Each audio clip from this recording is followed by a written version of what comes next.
snakes or spiders?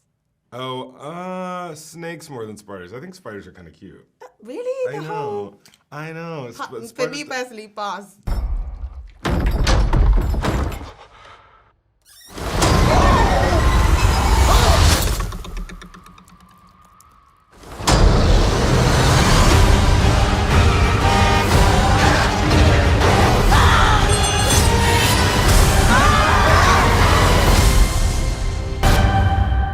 Give us a break. There's so many bad people in the world. Haunt them. Amen. First of all, hello. Hello. How are you feeling today? I'm good. It's amazing to obviously get the chance to speak to you. Sure, you too. We're all aware of what's happening in the industry currently. Why was it important for you to be here and talk with me today? Oh, man. I felt like, I put 3 years into this movie, and I did so partly because I was so blown away by the work of the screenwriter, Katie Dippold. This is a female comedy writer who doesn't get to speak about her movie right now. And we got to bring forward some performances that I just don't think you expect in a movie like this, particularly from LaKeith Stanfield, from Tiffany Haddish, Rosario Dawson, Chase Dillon, who I think is just such a breakout star. It's both a shame that they can't promote their work, but also I firmly am a part of the community that is fighting for the things that, caused the strike. So, I'm part of the one guild that can actually speak on it, so here I am. Mm-hmm. I love that. To start things off, in the spirit of Haunted Mansion, I wanted to know what you're afraid of. Oh my I bet you didn't think this was coming, but it's wow, coming. Yeah, we're doing this. Truly. I've got some options basically, and you just got to pick which one. Oh, okay, yeah? I'll pick options. Yeah, I've got options for you, don't worry. Oh, thank God. So, we've got snakes or spiders? Oh, snakes more than spiders. I think spiders are kind of cute. Really? I know. For me personally, pass. They don't freak me out. Yeah. Okay, heights or enclosed spaces? Heights. That's more scary for you. Heights, yes. Really? Hate them. I don't like feeling claustrophobic personally, but okay.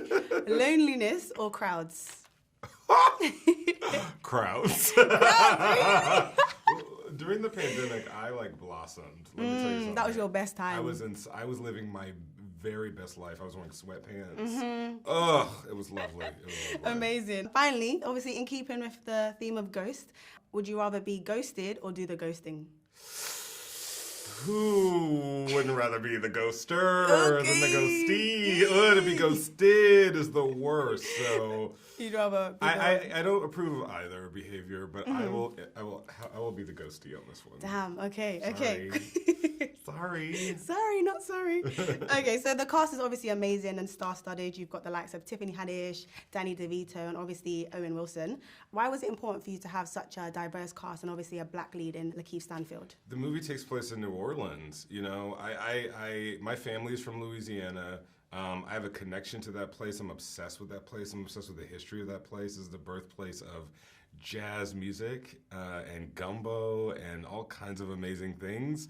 I felt like there's no way I can tell a story that takes place in an 85% black town and not have a black lead. It's just not a movie. It just wouldn't be right. It's not a movie I was going to make. Period. So it was pretty important, and it wasn't even political. It was just like that's the right thing to do. And also, this town, if you do this town justice, you do the mansion justice. That's where the flavor all comes from. There's a reason why Walt Disney said it in New Orleans. When I watched it, I found that it was a great balance between horror and comedy. How did you go about achieving that? That's how my brain works. I don't know why. I grew up watching Nightmare on Elm Street, not understanding that it was a horror movie. So the two kind of work in my head already. But I got to say, a lot of the credit goes to Katie Dippold, the screenwriter.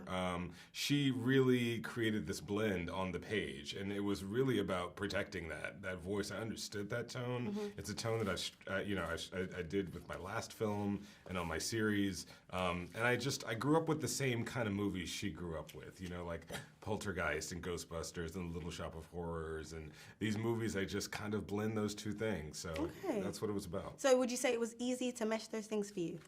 I'm not gonna ever say it was easy. Okay, humble. I like it. But I'll say I'm more inclined to mash up genres than I am to stick, To just one. Yeah, that's just, I don't know why. When I sit down to write a comedy, it becomes very serious. When I sit down to write a drama, it becomes very funny. It's just the way my brain is wired. So I think Katie and I have similar brain wirings in that way. I think it's a good thing, for sure. Yeah. For sure. So I've got a bit of a different question for you. What scene took the most retakes, and why did it take the most retakes? Let's see. I think, there's a moment in the movie where LaKeith's character, Ben, opens up about why he has been so gruff to everybody and why it was so important for him to both pursue his invention, which helps him see the ghosts in the house, and sort of, kind of what's brought him to this point. And it's not that it required a lot of retakes. It's just that LaKeith really wanted to get it pitch perfect.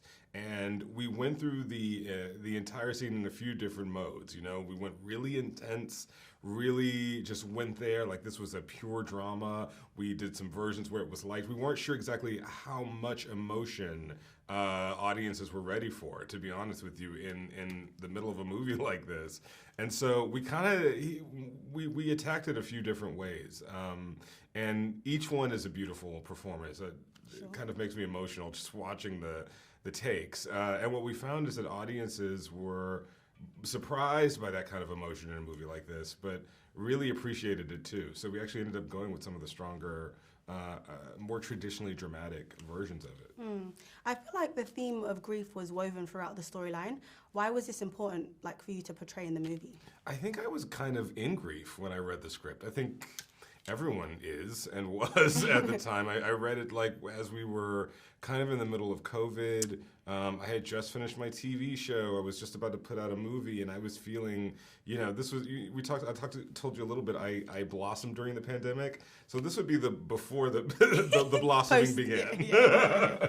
And I just felt like the world was changing in ways that were exciting, but also some that were terrifying, and I saw myself in that character, and I thought it was so special that a big tentpole movie like this hinged around a person feeling their feelings, especially a black man in a movie. It's not common. It's not very common, and I found that so much of the things that were bothering me had to do with my inability to really face them. So that's what I felt like I needed, a story like that at that time. Okay, nice. Yeah. Did you ever get scared by some of the scenes once they transitioned from the script to actually watching them on the big screen? Oh no, I don't get scared that easy. Oh, sorry. I have to say, I know. I my first horror movie was Nightmare on Elm Street 2, and I was 5 years old, and I did not understand that I was supposed to be scared of these things. Okay. I thought he was cool. So I'm a little twisted in that way. Yeah. When I was watching it, I was like, when you're looking, but you're not trying to look too much. Yeah.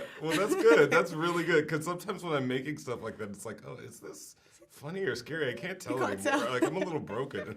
That way. Fair play. Well, thank you so much for speaking to us today. It's been a pleasure. I appreciate it. Thank you so much.